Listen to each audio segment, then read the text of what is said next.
Yui लोमा ग्यायाबा के घने जंगल में एक प्राचीन ऊंचा पेड़ खड़ा है जिसकी शाखाएं दूर दूर तक फैली हुई हैं। इसी पेड़ की मजबूत डालियों पर कौआ और लोमड़ी ने अपना घर बनाया है।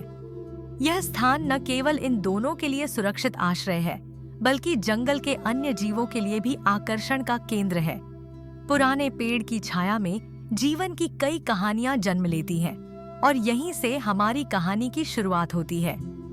कौआ एक टुकड़ा मांस लेकर पेड़ की सबसे ऊंची डाल पर बैठ जाता है। नीचे से लोमड़ी की नजर उस मांस पर पड़ती है और उसके मन में लालच आ जाता है। लोमड़ी चालाकी से कौए की तारीफ करने लगती है ताकि वह किसी तरह मांस हासिल कर सके। वह कौए की सुंदरता और उसकी आवाज की प्रशंसा करती है जिससे कौआ प्रसन्न हो जाए। लोमड़ी कौए की सुंदरता और उसके चमकदार पंखों की खुले दिल से प्रशंसा करती है।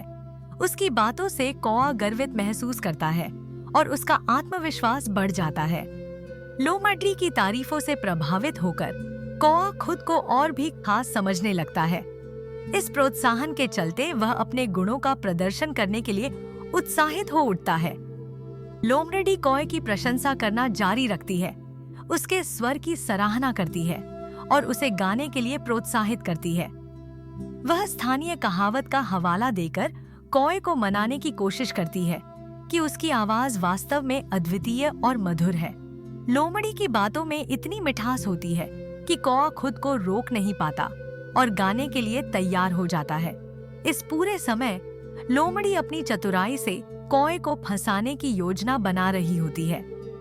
कौआ अपनी गायन क्षमता साबित करने के लिए उत्साहित होकर जैसे ही अपनी चोंच खोलता है, उसके मुंह से मांस का टुकड़ा नीचे गिर जाता है। इसी मौके का फायदा उठाकर लोमड़ी तुरंत मांस को उठा लेती है और अपने बिल की ओर भाग जाती है।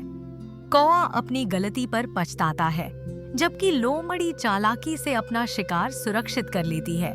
यह घटना हमें सतर्क रहने और चापलूसी के जाल में न फंसने की सीख देती है।